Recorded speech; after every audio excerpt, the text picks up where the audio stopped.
Alors j'ai souhaité partager avec vous dans cette vidéo des réflexions qui me sont venues suite à la lecture de la pétition qu'a lancée Elon Musk et certains de ses comparses spécialistes de l'intelligence artificielle, dans laquelle il demande un gel de la recherche et développement sur GPT-4 au motif qu'il pourrait provoquer un écroulement de la civilisation. Rien de moins que cela. Alors il y a plein de réflexions en fait assez intéressantes, de pistes de réflexion qui sont suggérées, comme par exemple le fait de réfléchir à la société de l'IA que l'on souhaite voir émerger, comme le fait d'avoir plus de transparence en fait sur le fonctionnement de ces algos, les dispositifs qu'on pourrait mettre en place pour éviter en fait une explosion de la propagande, puisque sur base de faux contenus générés par de l'IA. Donc effectivement, ça, ce sont des questions qui se posent, sauf que il manque énormément de questions essentielles et qui nous concernent peut-être plus nous en tant qu'Européens. Par exemple, les problématiques de souveraineté.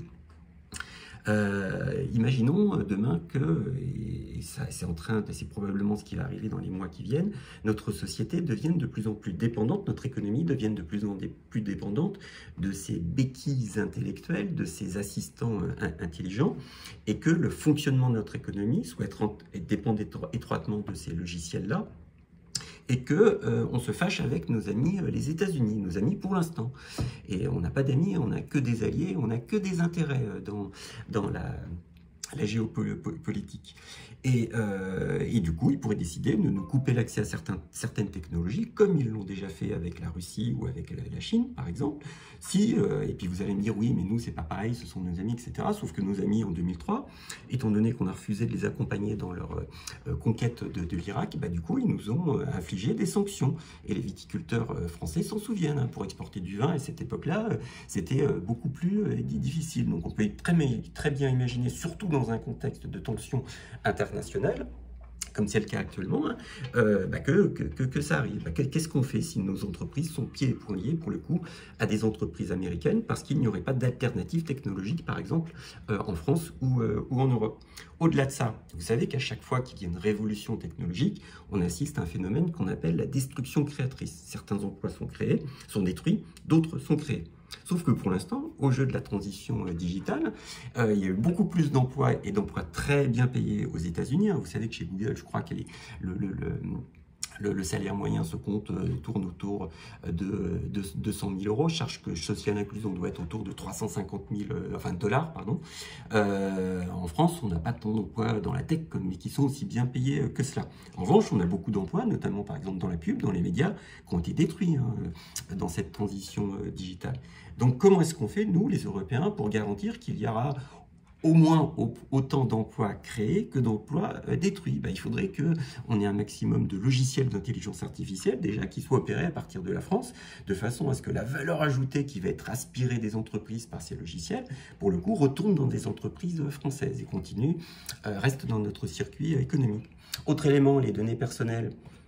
Quelles sont les données personnelles collectées par ces assistants qui vont en demander, pour le coup, de plus en plus? Quels sont les traitements opérés sur ces données personnelles? Quelles sont les législations qui s'appliquent? Est-ce que c'est la législation américaine? Est-ce que c'est la législation européenne? Alors, vous allez me dire, les données européennes, elles sont encadrées par le RGPD, mais quels sont les moyens d'intervention, pour le coup, et quelle est la visibilité que les CNIL européennes peuvent avoir sur le fonctionnement de ces outils? Question.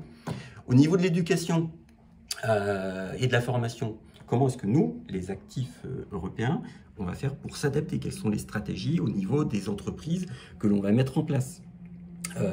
Il y aura des gens comme moi probablement qui s'adapteront naturellement. Dans des grandes entreprises, on peut imaginer qu'il faille mettre en place des vrais cadres, des vraies stratégies, des vrais plans d'action pour que le produit entre la collaboration qui sera issue de la collaboration entre les humains et ces logiciels d'intelligence artificielle soit suffisamment élevé pour justifier le maintien des postes des humains, du coup augmenté de ce fait par l'intelligence artificielle, et qu'ils ne soient pas remplacés.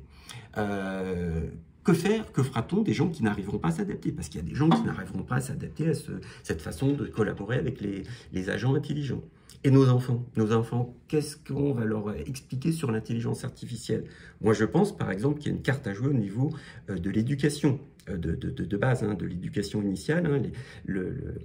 l'éducation nationale a eu plutôt tendance en fait à baisser en performance, et je pense que ChatGPT va pouvoir aider moi, mes enfants, pour le coup, moyennant le fait que je les encadre très étroitement, pour le coup, à pallier ces manques-là.